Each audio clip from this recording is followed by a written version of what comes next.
মূর্তি পূজা শুরু হয়েছে কেমনে? ঘটনাটা একটু মন দিয়ে শোনেন। কি পূজা শুরু হয়েছে কেমনে? মূর্তি পূজা।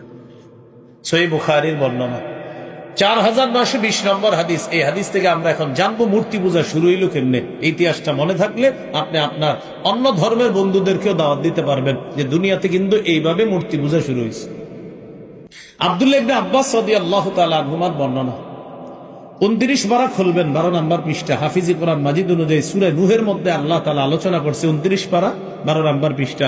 শুরুতেই দেখবেন আছে লা তাযারুন্না আলিহাতাকুম ওয়ালা তাযারুন্না ওয়াদ্দাউ ওয়ালা সুওয়া ওয়ালা ইয়াগুসা ওয়া ইয়াউকা ওয়া নাসরা। এই 5টা মূর্তির নাম আছে।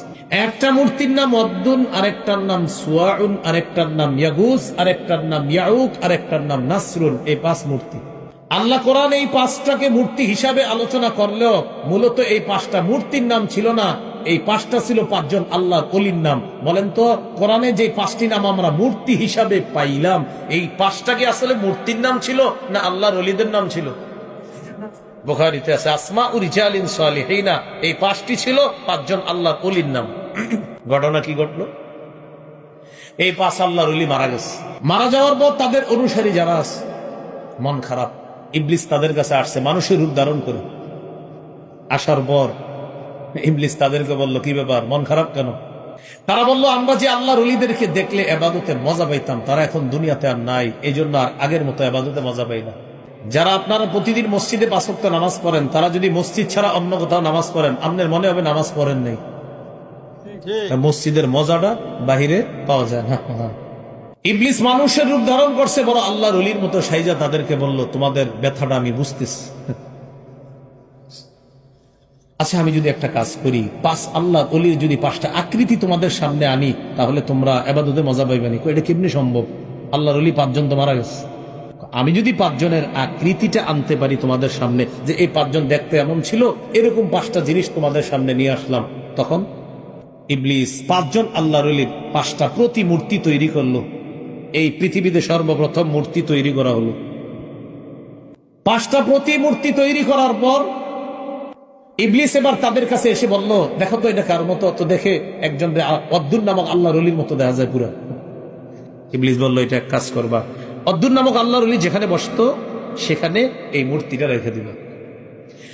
এইভাবে প্রত্যেক আল্লাহর ওলি যেখানে বসতো, ইবলিস বলে দিল, আমি উসিবু ইলা মাজালিসিহিমুল্লাতী কানু ইয়াজলিসুনা আলাইহা আনসাবা। আল্লাহর ওলিরা যেখানে যেখানে বসতো সেখানে সেখানে মূর্তিগুলো স্থাপন করে দাও। যে কথা সেই কাজ, মূর্তি স্থাপন করে দিল। মূর্তি স্থাপন করার পর তখনও পর্যন্ত ওই মানুষগুলা আল্লাহর সাথে শিরিক করে না। তবে 5 জন আল্লাহর ওলিরে তারা দেখে, এই যে আমাদের ওলিরা আছে, মনে মনে ভালো লাগে, কিন্তু ইবাদত করে তখনও আল্লাহ। হাত্তা ইদা হালাকা উলাইকা ওয়া তানাসসাখাল ইলমু উবিদাত। যখন এই জেনারেশন বিদায় নিল, পরবর্তী জেনারেশন যখন আসলো, আর সঠিক বিদ্যার বিলুপ্তি ঘটলো, যখন এলএমের বিলুপ্তি ঘটলো, তখন কি হলো? ইবলিস আবার পরবর্তী জাতির কাছে আইসা বলতেছে, তোমাদের বাপ দাদাদেরকে দেখেছি এই 5 আল্লাহর ওলির সামনে সেজদা দিতে, তোমরাও সেজদা দাও, ভালো লাগবে। তখন তাদেরকে ইবলিস এই 5 আল্লাহর ওলির সামনে সেজদা করাইলো। এই প্রথম দুনিয়াতে শিরিক শুরু হলো, এর আগে পৃথিবীতে শিরিক হয়নি। কথা কি মনে থাকবে? কিন্তু আপনারা শিখলেন কি, সেটা হলো আমার মূল বিষয়। শিরিকের সূচনা হলো 5 জন আল্লাহর ওলির আবেগকে কেন্দ্র করে, নাকি কোনো খারাপ মানুষকে কেন্দ্র করে? আল্লাহর ওলির আবেগকে কেন্দ্র করে। যেমনি ভাবে আল্লাহর ওলির আবেগকে কেন্দ্র করে মূর্তি পূজা শুরু হলো, বর্তমান যুগেও আল্লাহর ওলির আবেগকে কেন্দ্র করে দরগা পূজা হয়। কি পূজা? এখন অনেকে বিরোধিতা করবে, হুজুর আপনি দরগার বিরুদ্ধে। না, আমি দরগা পূজার বিরুদ্ধে, দরগার না। কথাটা বুঝতে হবে। আল্লাহর ওলির দরগা, আল্লাহর ওলির আস্তানা, আল্লাহর ওলির কবর, সেটার বিরুদ্ধে আমি না, কিন্তু কবর কেন্দ্র করে শিরিকের বিরুদ্ধে আমি।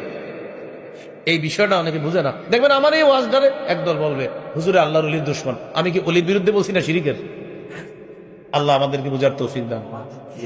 যদি বলেন আমি ওলির বিরোধিতা করছি, তাহলে এই 5 আল্লাহর ওলি, যে 5 আল্লাহর ওলির হিস্টোরি মাত্র বললাম, এই ব্যাপারে কি জবাব দিবেন? এটা কোরআনে আছে আলোচনা।